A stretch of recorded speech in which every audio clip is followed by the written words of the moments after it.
Hello, everybody. Wherever you are in the world, good morning, good evening, good afternoon. I'd like to welcome you all here after, we had a little break, some of us. We were in Malaysia or watching a video online of some teachings recently. And I know for myself, I'm just getting back from there and a little bit tired. But today we have a presentation by a dear friend of mine who has been working in the health and, what do I say, nonprofit industry for many, many years. Her name is Chunzom, and she is the founder and executive director of Limitless Health Institute. It's based in New York, and it's an educational nonprofit organization, which is dedicated to expanding access to health and wellness resources. And the way they do that is through experiential learning, hands-on learning. Pause there a moment for the translators. She is a licensed creative arts therapist who specializes in dance and movement psychotherapy. And she also has extensive training in meditation, including having completed a 3-year retreat.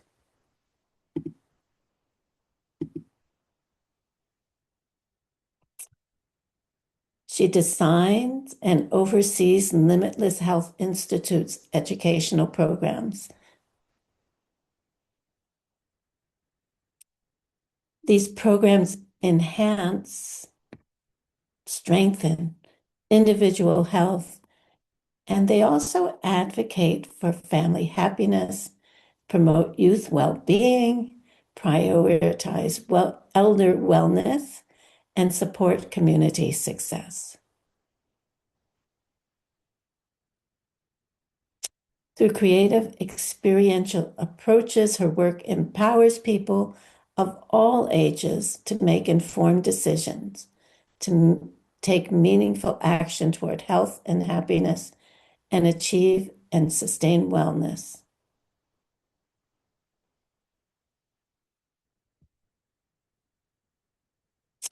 And she does all this while promoting both equal access to resources and opportunities. So I'd like to welcome Chunzom. Can we spotlight her, please?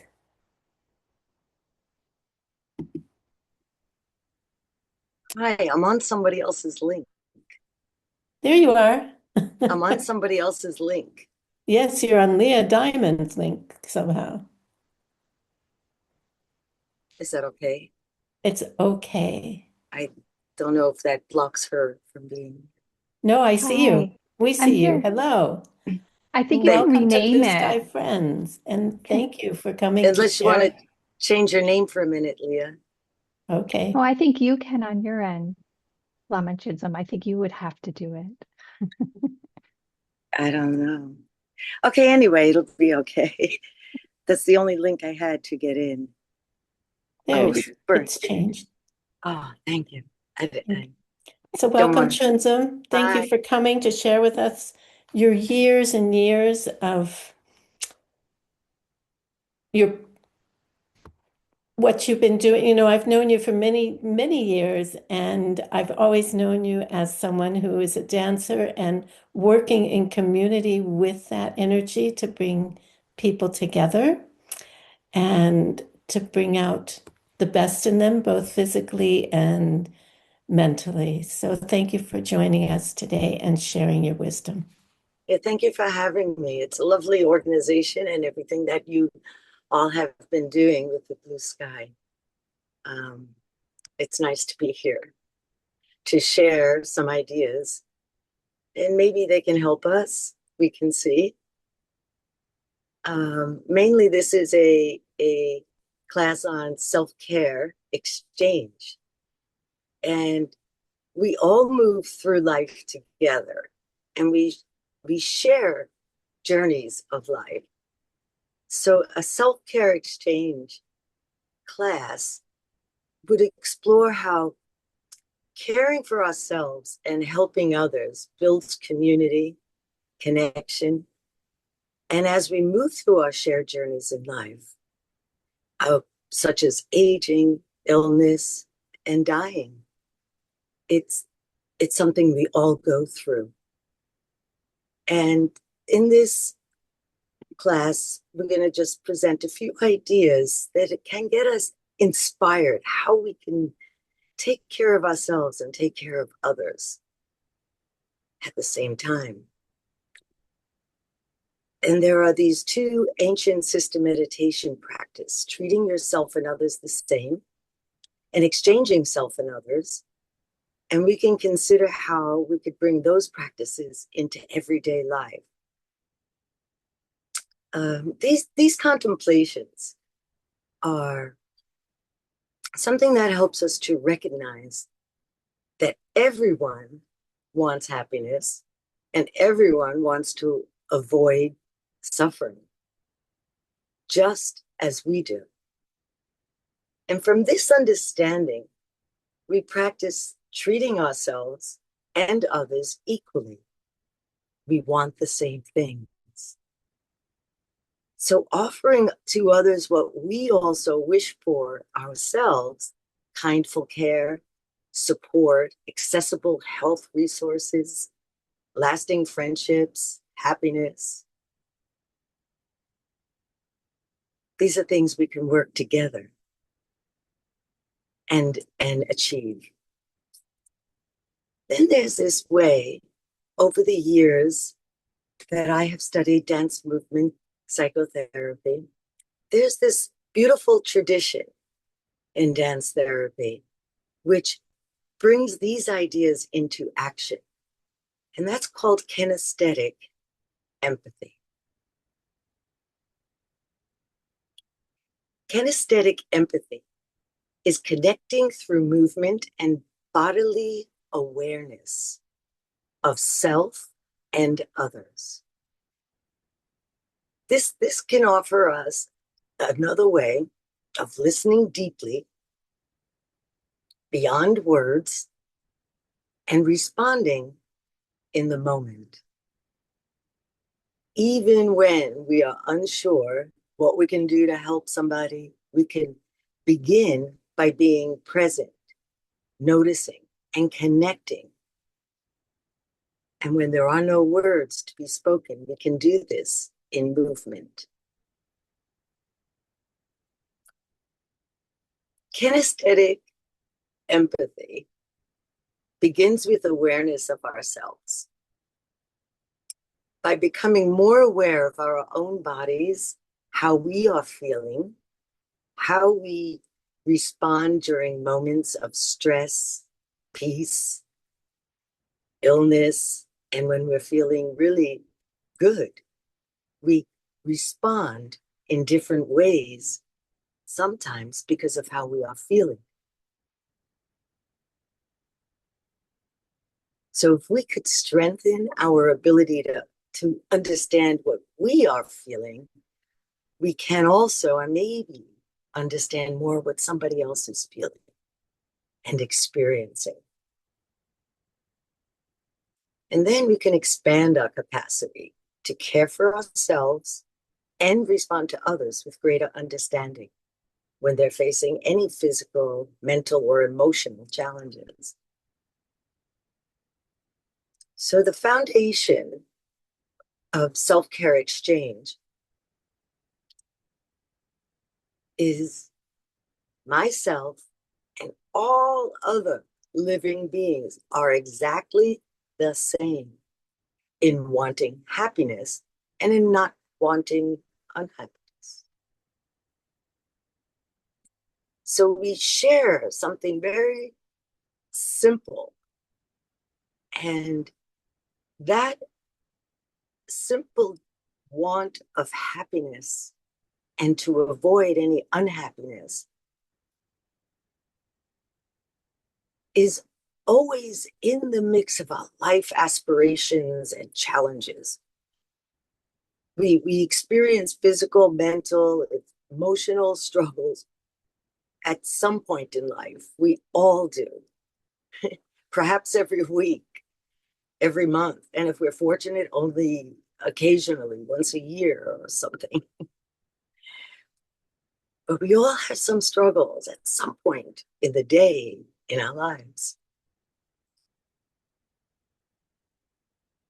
And then if we can really be clear and think about it, how do we take care of our own challenges? What do we actually do when we are struggling with illnesses ourselves? And that could help us to gain insight in how we could support others when they are suffering in the same way. And with this kind of thinking, we can actually achieve both goals at the same time. Well, we're caring for ourselves and we're caring for others through the same act of kindness. And this is a self-care exchange. So everyone wants to be happy. In this very fundamental way, we are all equal.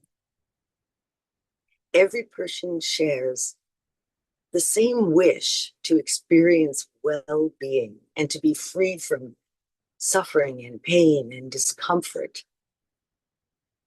And the more we can really recognize this shared wish, that wish can become an equalizer. It opens opportunities to connect, to support one another in creating healthier and happier lives. So it seems that maybe while I'm working for my own happiness and my own well-being, if there's this connection with others, then I can also take care of others at the same time. Because there is care, there is kindness, there is support that we can share.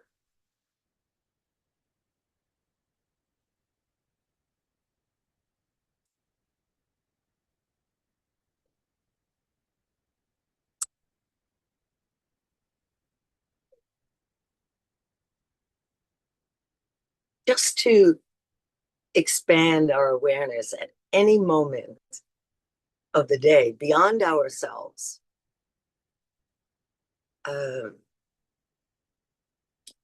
Like if we're having certain health struggles or something that is just going through the day, and I'm feeling different feelings. From one minute it's hunger, just simple hunger. I have to then take care of something for myself. I naturally respond when I feel hunger. I automatically, when I'm tired, I naturally respond, it's time to go to bed. There are things that we do without thinking all day long, just taking care of ourselves. Just to deal with the human experience, we have to take care of things every single day. And we just respond without thinking most of the time. It becomes habit. And when I feel hunger, I start thinking of food. What's for lunch? What am I going to make? Do I have to go to the store? But if I could truly feel another person's hunger at that time, someone who I know is starving, really hungry, because it's something I am experiencing, I am sure everybody else is hungry. How hungry? just that awareness could awaken up some compassion in me. Just thinking about it. It might stir up some motivation to help provide what they need. While I'm hungry, I'm thinking of the hunger of others. It's a way that we can connect with the experiences of others so we can expand the care that we give to ourselves and others. And I think as all of us experience, we have to maintain health and happiness. We want to sustain joy in our lives. And for each person, that might look different. What we choose to take up, what we choose to let go of, and how we care for our own well-being. It may look different, but at the same time, we can recognize that everyone is looking for the same and maybe doing something that you haven't thought of to take care of themselves, or that how they were helping someone else. If we're all doing this all the time, taking care of me, oh, and maybe you sometimes, but now I'm trying to extend that kind of care that I give to me to you. And I'm approaching my self-care now as a shared journey, because I'm recognizing that we are all going through the same things. It looks a little different, how it may appear to even ourselves and to others, but they are the same emotions and physical difficulties and mental challenges that we have throughout our lives, especially during transitions of when you're feeling well and then all of a sudden you're not feeling well. And one day you're young, next day you're older. It moves fast. And then sometimes it's really hard as we get closer to the end of life, which we will all go through. It's a human experience. And it's possible to imagine that whatever someone else is experiencing, we have felt something similar in our own lives.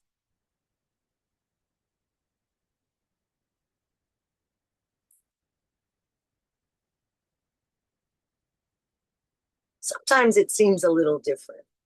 We experience certain illnesses and difficulties and crises ourselves. And it may look different how others go through it, but at the core, it's a challenge. And they are trying to get through something in life that's very difficult. So we could relate to what they are going through, even though it's different. A little different of how it looks, how it may even exactly feel. But we can offer support because we can feel it ourselves by going through these changes in life that we all go through over time. Sometimes I like to have fun with the idea, because when I'm trying to take care of somebody who may have a chronic illness, or just you know, a temporary thing they're going through with some work stressors or something, depending on whatever it is that they are struggling with, we could never know fully what another person's inner experience is. So sometimes we wonder, well, then how could I really help somebody? I don't really know, and I will never know really what's going on. But however, I do know what's going on with me. I do know the experiences I'm having. So, and I'm concerned about myself. So that can help me to activate my concern for someone else. Wow. I wonder how it feels, what they're going through. It looks kind of similar. So I start paying attention a little bit more to see maybe, oh, how is it a little different for them? Or what exactly is familiar? What can I really relate to? And it becomes a nice way to listen and to be with your friends. How can I support someone who is struggling with just this simple understanding? We are all the same in wanting happiness and wanting freedom from suffering, but something doesn't feel good. We experience pain, and when things are going well, we experience happiness. Usually, when we feel discomfort, sick, pain, however we like to label it at the moment, we naturally try to move away from it, to avoid it, so it doesn't get worse or that it doesn't grow too fast. We have this, we go and we may take some medicines, we may go to a doctor, we may eat something that's special that we think is going to help us. But we are doing these actions to get away from it, to end it. We don't want that pain.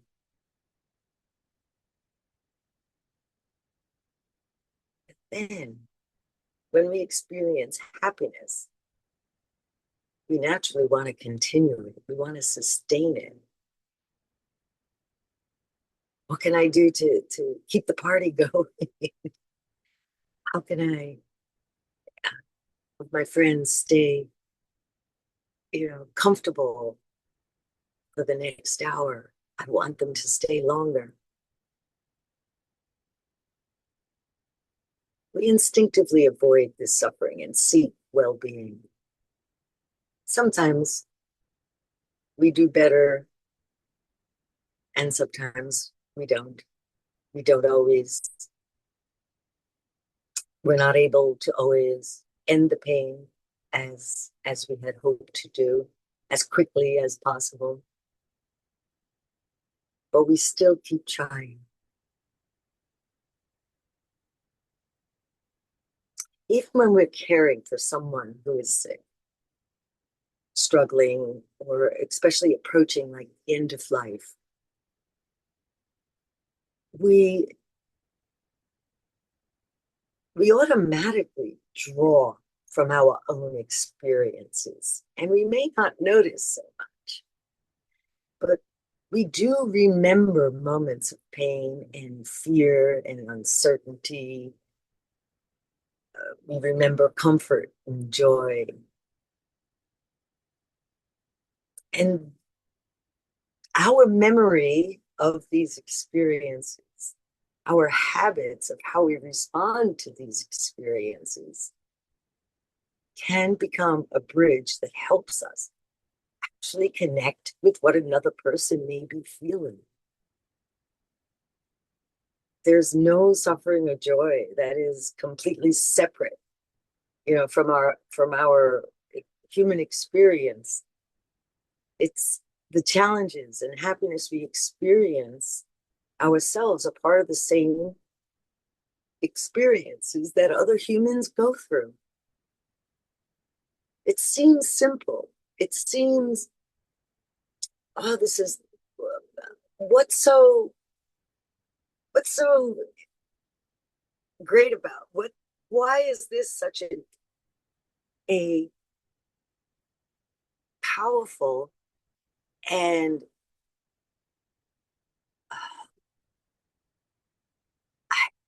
it's just the amazing how we are all going through the same thing together. And it would seem so easy that we could support each other. It should be so natural to how we are taking care of ourselves.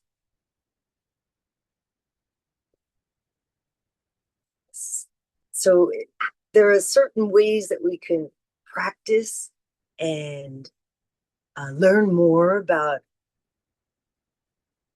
connecting with each other and really understanding what people may be going through. Sometimes there's medical knowledge that you need besides just friendship knowledge.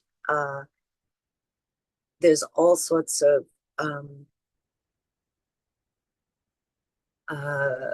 circumstances to take into consideration at the time when we may be caregiving for someone.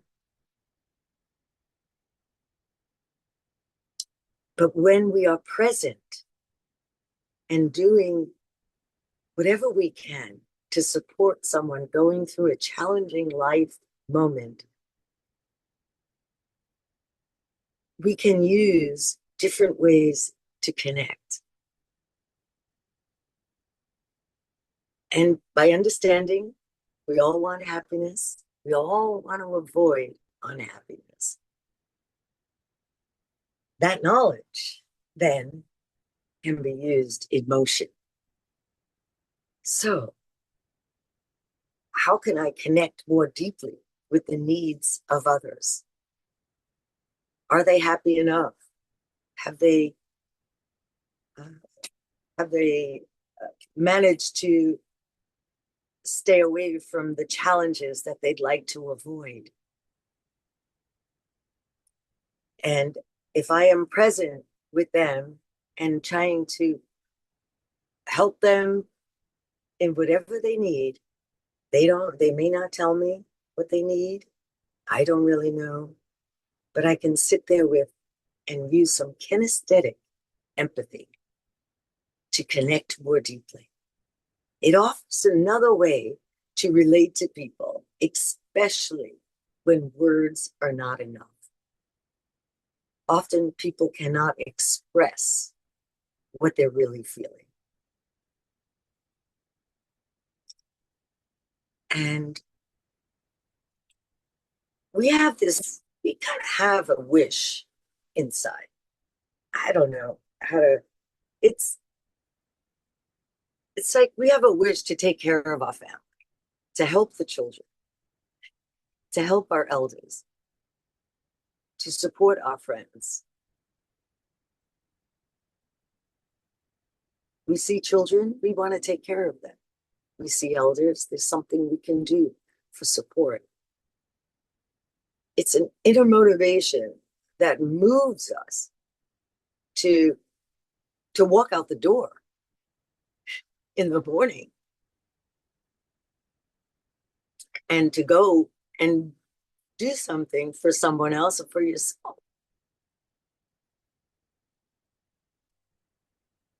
And it helps us to experience and it helps us to experience better our own wish to help others, because we have it. Sometimes it's hard to initiate it. We want to help, but we don't know what to do. Sometimes we don't know what to do for ourselves, and we also need support to help figure that out. But we have the wish. We want to avoid this pain and suffering. We want to be happy.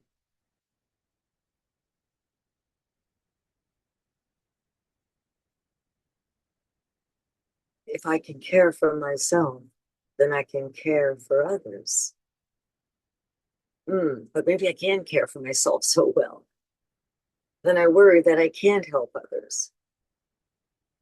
But we're doing it every day. And maybe it's a good time to acknowledge and be grateful for the ways that you have been taking care of yourself and others.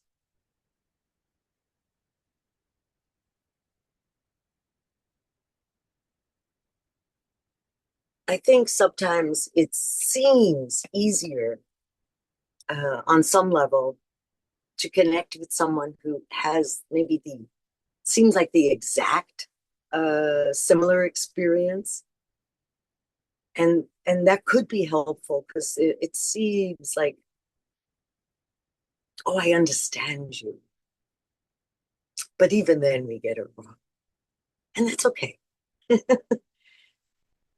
But it's nice to feel like, oh, I do understand you. And the person who is receiving that, it's nice to experience that, oh, maybe somebody understands what I'm going through. It's such a good feeling. Oh, and they always get it wrong anyway, sometimes, right? But it's nice when someone's trying to understand how you feel. So let's just like kind of dive in how we can do that through kinesthetic empathy, listening beyond words. And this is a concept that emerged in the early times of dance movement therapy, and probably in the 1980s, 1990s, and taught to me actually by Irma Dos Amantes Alperson. And this approach has been used in dance movement therapy to support mainly nonverbal communication and to help us to understand the experiences of people living, especially with chronic pain, illness, and at the end of life. And this kind of practice offers caregivers, family members, anybody that wants to, has this big wish to help someone, but just doesn't know what to do, doesn't know where to begin. How could I even help somebody that's in such pain? I don't know what I can do.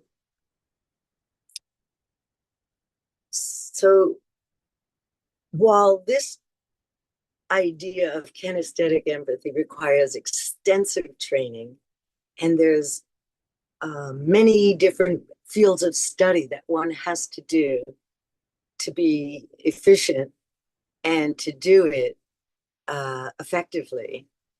But I thought it would be nice to share just a little piece of it as something that we are doing already in our lives when we are helping others. And maybe we can highlight that and find deeper ways to use it. And it can open doors to how we can exchange that care and support in our lives as we go through these journeys. So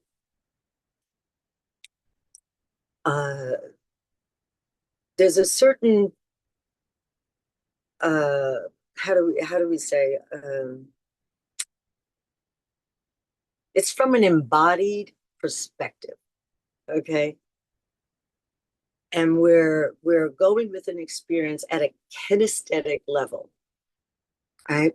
We want to tune in to the physical and emotional experiences that we are having through, and we're looking at it through movement, our postures, our gestures, the different rhythms that we're using as we're walking through space, and the other ways that we're expressing without words.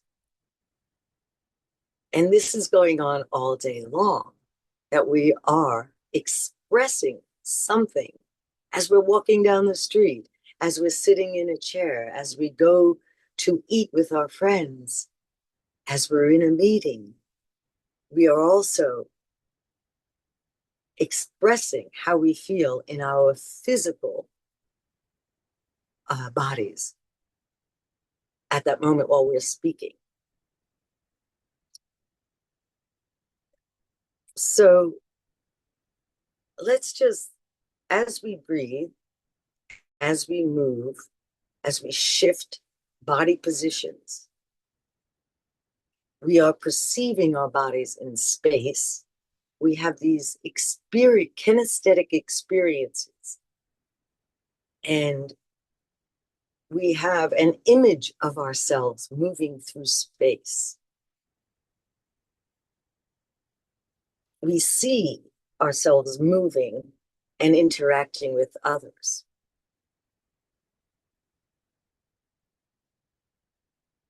So if I can tune into how I'm feeling today, how do I feel today? I don't know. When I say that to myself, unfortunately, the first thing that came to my mind was hunger. I'm hungry, did not have breakfast. How do I feel? Hungry. And that's going to trigger, probably without thinking, that I'm going to put something in my mouth in about an hour of going to do it and not even think about it much. I'm cold. I'll put a sweater on. So we're reacting all day long to these physical sensations and how we are moving. If I'm rushing to get somewhere, well, here in New York City, we're running down the street, not driving fast. Where I can feel some sensations in my body as I'm rushing to get there. What if I'm sitting still? Can I feel myself rushing? How much can I feel the movements and the experiences in my body as I'm talking, as I'm listening? It's a way of listening by noticing our own bodily responses while witnessing another person struggling, experiencing some illness, or even going through the dying process. If we notice our own responses, then we can become more present to the person's experience and respond with greater care in the moment. So let's just imagine somebody is sitting next to you. They're sharing things, that are going on in their lives. You might notice their posture. Maybe if their shoulders are collapsed, maybe their head is facing down. You might think they are tired. You might think they are weak. They cannot hold themselves up. There's all sorts of things you may feel or think. And part of that, I am thinking they are tired, maybe. I feel that by attending to my bodily sensations of how I feel in the presence of someone moving their body in that way. It actually triggers in me that I'm tired and maybe I can't hold myself up. We don't know for sure that's how they're feeling, but that's how it makes me feel. But that also gives me something to work with. Maybe they are. In this way, I can now express something in return that I am with you. I feel you. I see you. You can also express this back without words by taking that in your own bodily expression and communicate to them that you feel them, you see them. So maybe you take the same shape in your own body to express that connection. And then you move from there.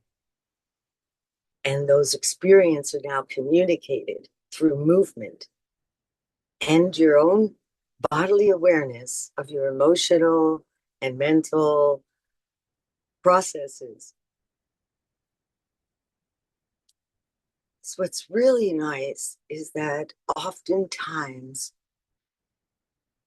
um, movement and our own, just moving. It's not necessarily a big movement. Sometimes it's the smallest, most subtle movement that one can make that gives you the most information of how they are feeling. And that's where some of the training comes. But we all do when we are with somebody, there is an awareness of me and the other in the room. And I am seeing them, feeling them, as well as I'm doing that with myself. Almost no difference. So movement can communicate aspects of an experience that are difficult to express verbally. And empathy and it is not only like cognitive, it's like, oh, I understand what you mean. I understand. Oh, yeah, that makes sense to me. That's one way of expressing how I might relate to what someone is going through. But also, it's embodied. You can sense something of your experience through some resonance. I tell you, where we really feel it. Sometimes, when you're falling in love, when you walk into the room, when you're in love with somebody, you get a feeling in your heart.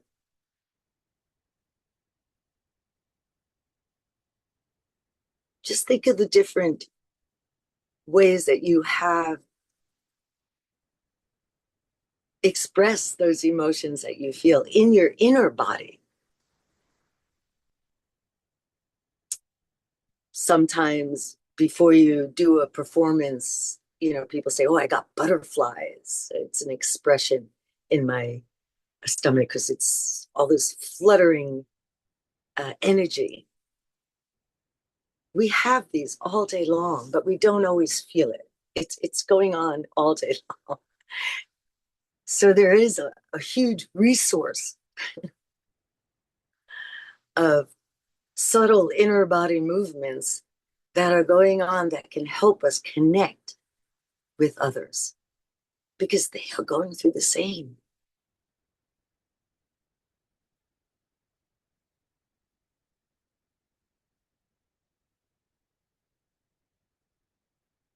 That's the simplest reference point you can always go back to. We all want the same happiness. None of us want to suffer.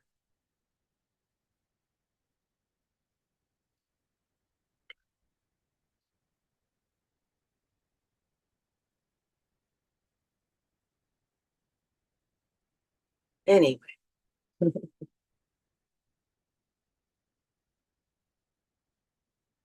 to really embrace this kind of to add this to your toolbox of how can I want to help.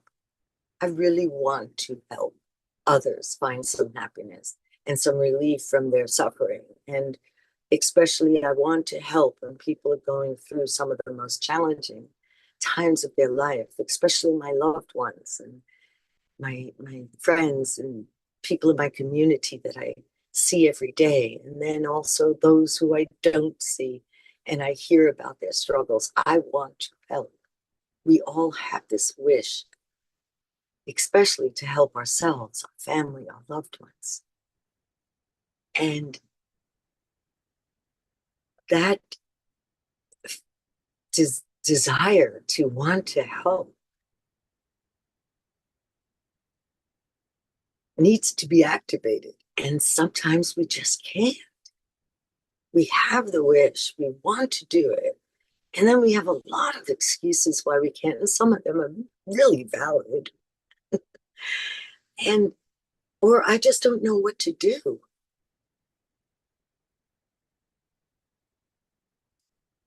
And then I have to remember, wait, but I do for myself.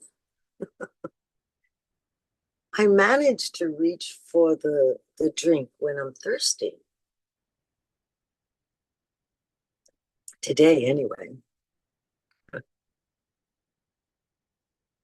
I managed to put some AC on in the heat because I was too hot.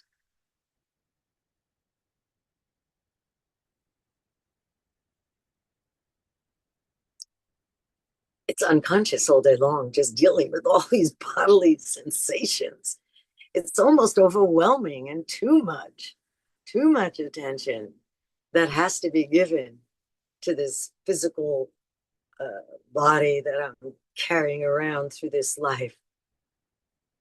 But it's what I have, and I must use it. So I'm going to find, if I could now really respect my own self-care, I'm going to try to mm, become more aware of what I need.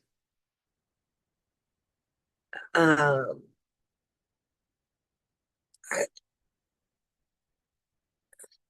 it's like I want to find another way to deal with this illness. We search out another uh, um, program. We try many things for ourselves, and it seems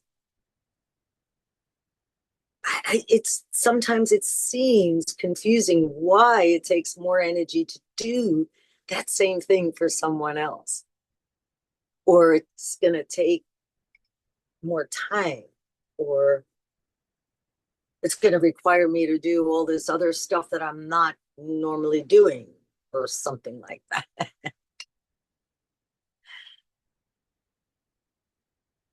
But we all have the same tensions, fatigue, frustrations, sensations of that we are experiencing all day. So there's a connection. And if we gain more insight to our own feelings, our own memories, our own patterns of responding, we will become more aware of others and what they are responding and feeling. It's a somatic of the body awareness. It does require training. It does require support. Um, and as we are training, we have to be very careful, um, with this clinical application of how to use our own experience to understand the experiences of others.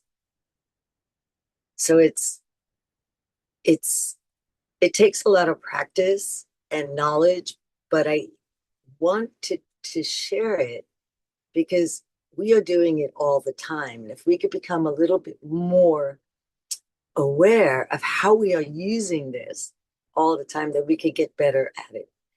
And we can use it. It's an amazing tool, of how if we begin paying attention to our own embodied experiences, we can reflect on our own experiences of pain, illness, loss, change, healing, how our bodies respond,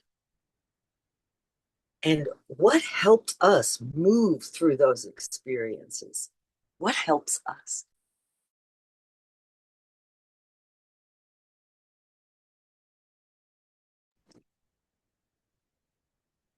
It's like those lived experiences become valuable guides, helping us to make wiser decisions for ourselves and respond to others with greater understanding, compassion, care. So, from an embodied perspective, we experience and understand the world through our bodies. through what we sense, how we interpret those experiences, the emotional and physical responses that arise due to the certain sensations we may experience. So we tune into that. There's a resonance. We can tune into ourselves while becoming more aware of another person's emotional state at the same time, the same perspective. It's a connection through this shared interaction between people. How do we influence each other and respond to each other while we're talking? Does that go on in any way? Empathy is not necessarily something we think about. It's a gut feeling. It's it's something we experience to really feel the pain of another person.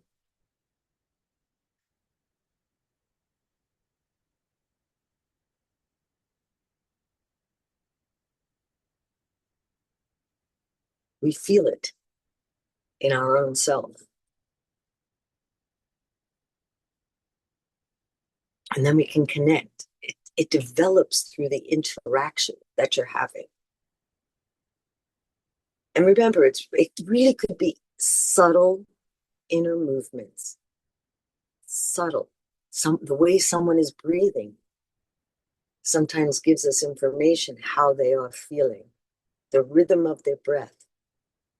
Is it a complete full breath in their body? Is it just a short breath? Like, there's different ways. And usually when you are with somebody and if you were to tune yourself to that breathing and that rhythm, you may experience some of those sensations that they are also experiencing. I mean, the human body is only, so much. We all have similar bodies, kind of similar sensations, just physical sensations, So we can right away just say, wow, okay. And then we have from that kind of breathing, if they're breathing, then we might know, what would I do if I was breathing in that way? Oh, I might take a deeper breath. So then how can I help this person who's struggling take a deeper breath? Because I just got that information because I embodied how they were breathing. And then I said, this is what I need to do for me. Oh, how can I then encourage them to also breathe more deeply at this moment so they could calm down through anxiety or whatever they might be experiencing. So in this witnessing and responding to another, there's certain movement qualities, and it's actually quite extraordinary. You can notate. There's a certain technique of notating as you're watching someone move. You notate their movements, so that gives you more information. You can see which kind of qualities are being repeated, or what things they may be having difficulty doing, where they might need to open up and expand to do to help them to get through a place where they are stuck at. This authentic movement experience, where the mover experiences their own internal process, while the witness, the friend, you who are there to help, notices what's arising in your own body while you are interacting and witnessing somebody else. And that, whatever arises in your own body, creates an opportunity to take that resonance that you feel. You still don't know exactly what another person is feeling. Remember, you won't know exactly. And that's okay. But by allowing their experience to awaken something in myself, within ourselves, and then using that experience to actually help them. It's it's a way that we can just do throughout the day at whenever we're ready to sit and to actually be ready to do this with someone. You could also do it. Often it's can be done. You could practice like, I live in New York City. So often the streets are a great practicing zone for many of these ideas. So, or sitting on the subway, just you see people are sitting there. You can start to imagine by working through this kinesthetic process and the kinetic images that come up in your experience as you are witnessing somebody. You really can find a little something that gives you an idea of what this person needs right now.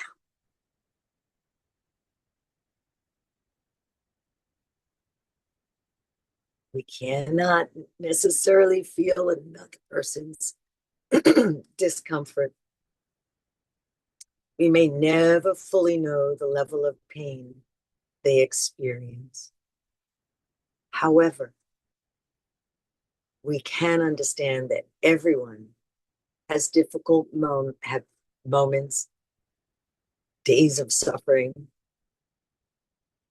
even when another person's pain does not touch us in in the same way that, or in a way that I have experienced before exactly. It's still pain. It's still pain. It still hurts.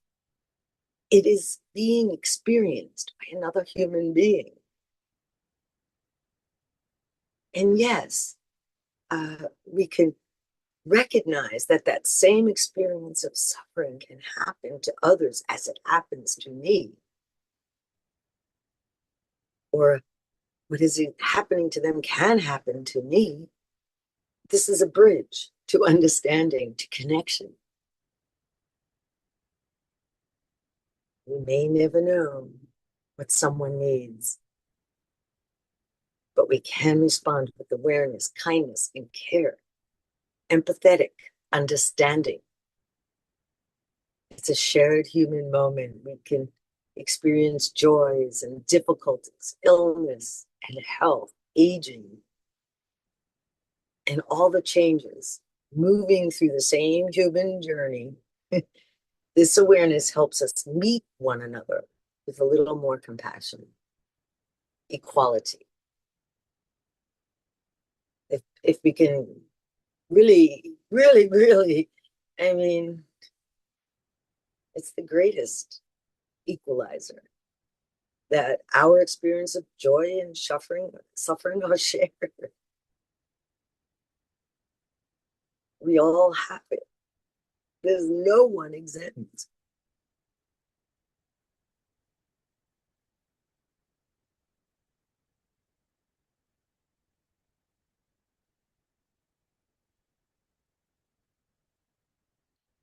I mean, every day, every minute, I don't know. I just took another sip of something because I'm hungry. Like, didn't even think about it. We're always making efforts to protect ourselves from any discomfort, from suffering. Just, we do it.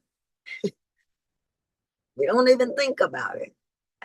Really, it's amazing when I break it down of a day, what I do to, we carry an umbrella when there's rain.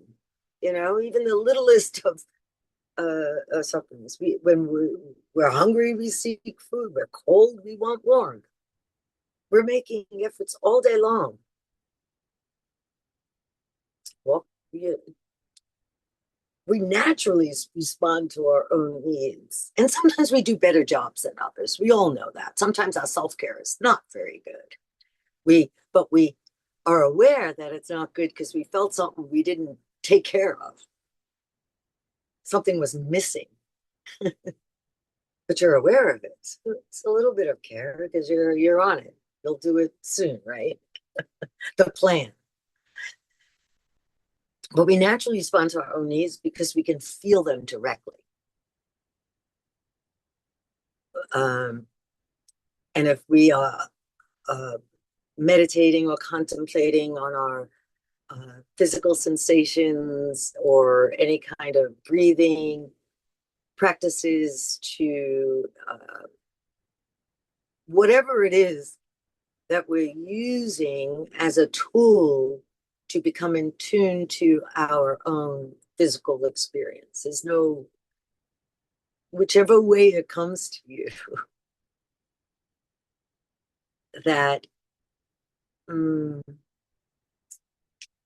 with the motivation and purpose that I want to tap into my own embodied memories so that it will help me to imagine that another person may be experiencing something similar. We may not feel the person's pain directly, but we can recognize suffering because we know our own.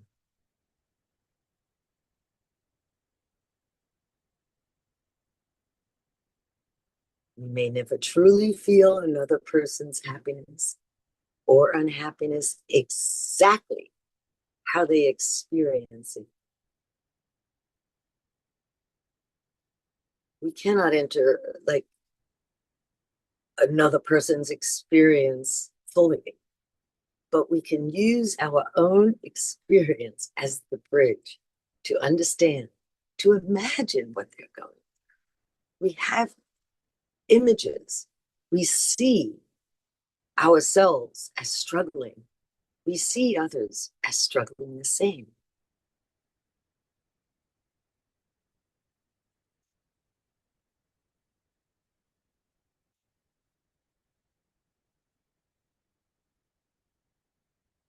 There's a interesting, I find this a little something we do, and I don't know how much we really, really think consciously about doing it. It does take some planning, so we obviously are aware of the situation and how we're going to approach it. But what I like to ask myself is that so I'm trying to help somebody. I really don't know what they need. I'm tapping into my own experiences to tune in to what they possibly could need so I can be helpful when they are struggling. And I can also be helpful when they are happy to maintain that happiness. So, and sometimes it feels really overwhelming to worry about others and think, I don't know what I can do to really help. I don't know and I want to. So we can tap into our own experiences to see how we help ourselves. And we can imagine how that might help others as well. But there's something that we do is we care today for our future self. We put a lot of energy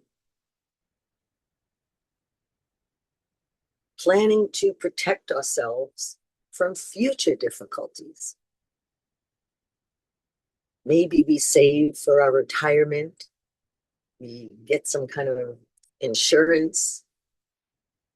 We try to make healthy choices so we feel better tomorrow. Maybe in our food choices or our activities. I should walk 10,000 steps so I could be healthy tomorrow. We prepare for possible challenges in aging and illnesses that may come. We don't know exactly how we will feel in the future, right? We don't know exactly. We don't even know exactly what we will need, but we have some ideas what we will need based on maybe something that we witnessed experiencing with different people in our lives. Um, but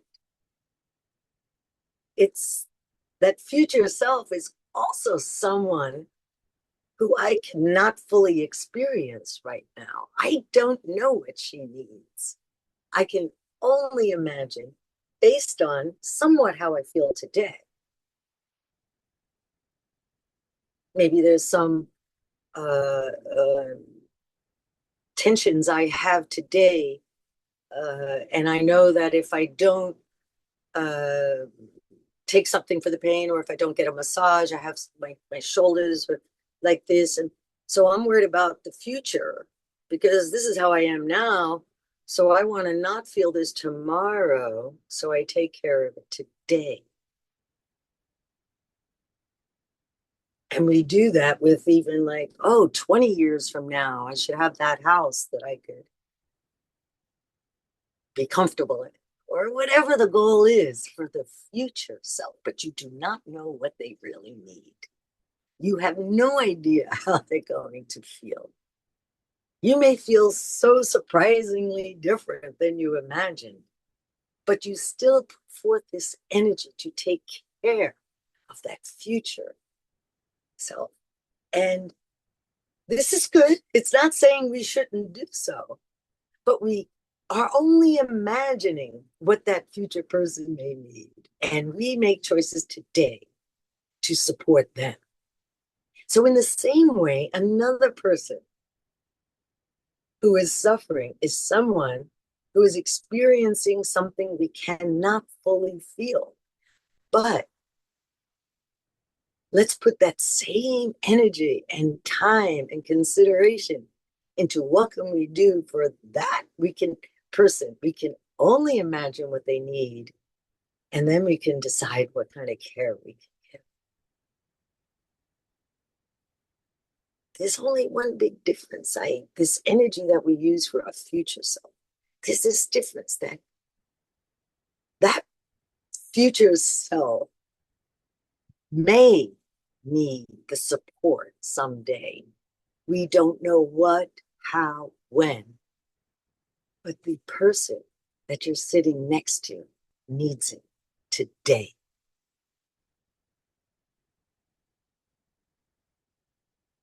That same energy, the same planning, the same ideas. What would relieve their suffering is happening today. So all this energy we can put into our future self, taking care of my hunger later, someone's hungry now.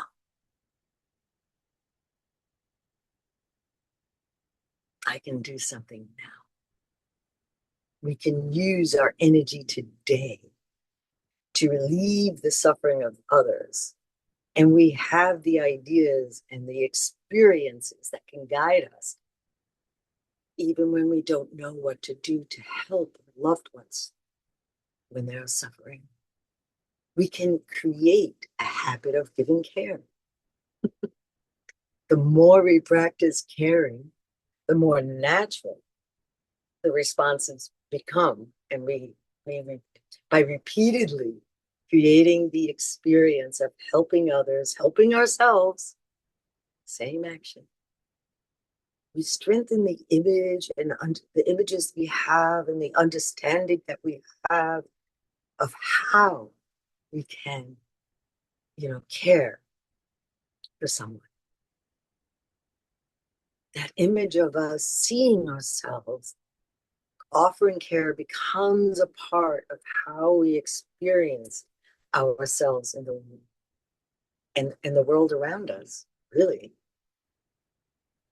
We don't really know exactly how our future life will be. I don't, I don't know how this body is going to change or what challenges we may face. The person we become in the future may feel very different from who we are today. But we're concerned and we're taking care of that. And we still make choices today to care. Even though we cannot fully experience what they will feel. And in the same way, we can extend this care towards others.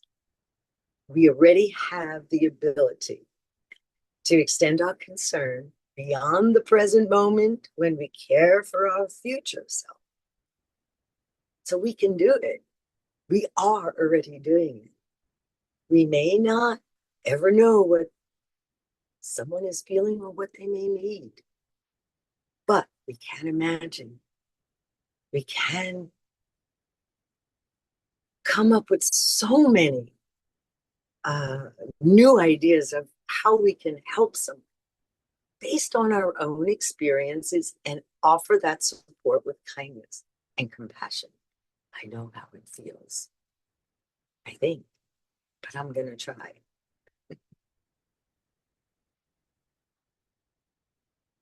So, how, if we can give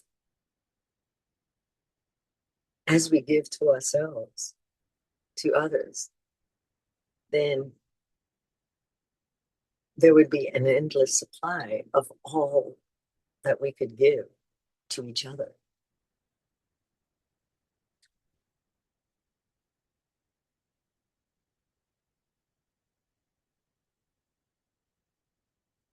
It's kind of a win-win practice. It's a win-win practice of care.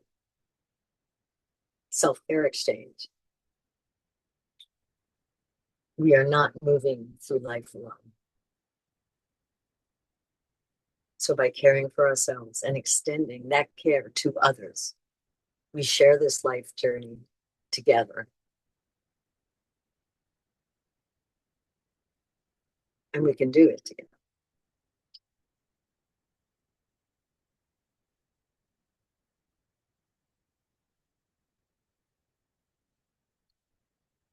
I think that's it.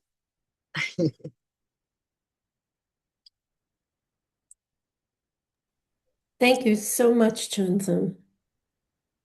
You made it so accessible and easy to think about how we can serve others in the same way that we serve ourselves in many different ways. And it's good to think about that we have this, what's the word I want to use, this capacity that is never ending, right? This Right. we have this capacity to, just because we care for ourselves all the time, and we can use every piece of that to serve others. And Yeah. yeah, Yeah. in so many different ways. So thank you so much for sharing that with us. Um, I'd like to just open it up for questions if anybody has any. Is that okay? Yeah, that's fine. I think we have a few minutes. Yeah. Does anybody have any questions? You can put them in the chat if you're shy.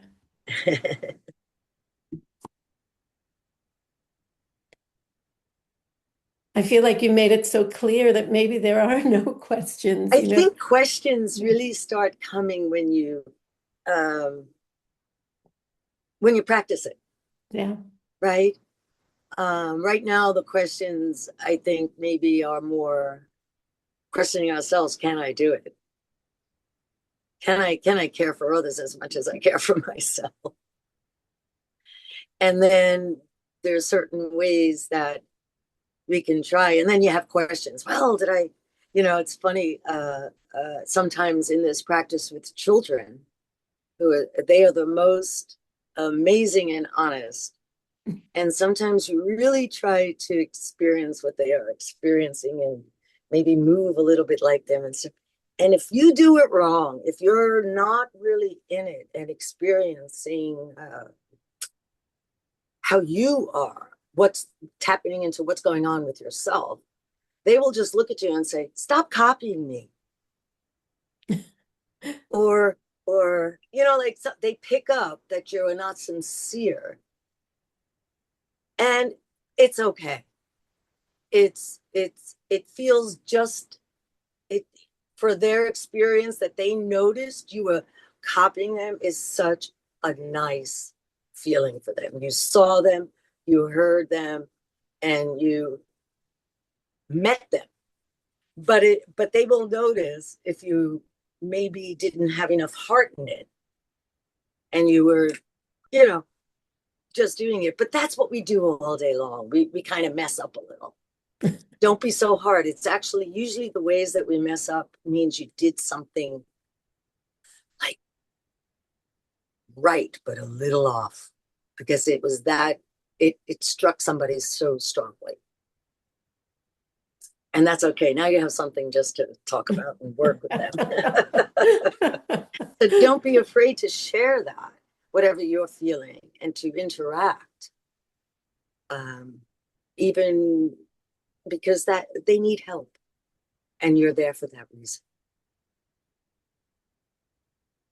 In whatever capacity one can be there, Exactly. right? Yeah. Exactly. Because that's And what we're doing for ourselves. We're yeah, only showing up in whatever capacity we can for ourselves every day, yeah, and right? it changes, right? Constantly. Yeah. But we are hard on ourselves, even Mm-hmm. in our own self-care, let alone how we interact with others. And like, Absolutely. how do we bring that? Sometimes we have more compassion for others than we do for ourselves, I right? think we think that. And I think if you look closely at that, it would never be the case. Maybe. Um, but I think we maybe can we be much show it. harder on Yes. ourselves. That's what I mean, Yes. than we are on others. So we express it more to others than we Yeah. think we're expressing it to ourselves. Yes. But it is a way to either way, whether we're giving more or less to ourselves or other, we're still doing it. And that's the key. And that's how we can increase that capacity because it kind of comes natural. I don't know if natural is the right word. It's a hard word to use here, but because we don't all do it in the same way. But when you have an itch, you scratch it, right? Exactly. And we don't think all day long we're doing this. Mhm. So yeah, Cool. and make it fun. I just think it's fun. For me, it's fun, Well, yeah, even when it's heartbreaking. you've integrated it into a whole job and serving others and having fun doing it. And it's Yes. it's very inspiring. Thank you. Well, thanks for having me. It was, and if anybody comes with questions, I'm sure they can ask you guys and you can pass them on. I can, if you Yes. think of something later and you want to write, I don't know if there's a There's place. a Telegram chat and where Okay. people can in different languages, and if people want to reach out and they can do it there, and I will definitely pass it on to you Okay, great. so you can have a conversation with them. Yeah. Mm-hmm. All right. Okay, thank you so Thank much, you. Chunzom, and have a good breakfast. I will too. Okay. And Almost thank, lunchtime here, actually. it's true. Thank you. And thank you to all the interpreters and just all of you who showed up. Really appreciate it. Please tell your friends. We will have another gathering the first Friday of August. And well, the first, second, and third Fridays of August with different teachers presenting different ideas. So tell your friends and hope to see you there. Thank you again so much, Chunzum.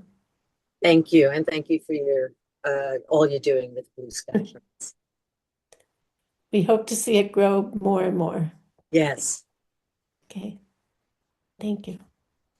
Bye bye.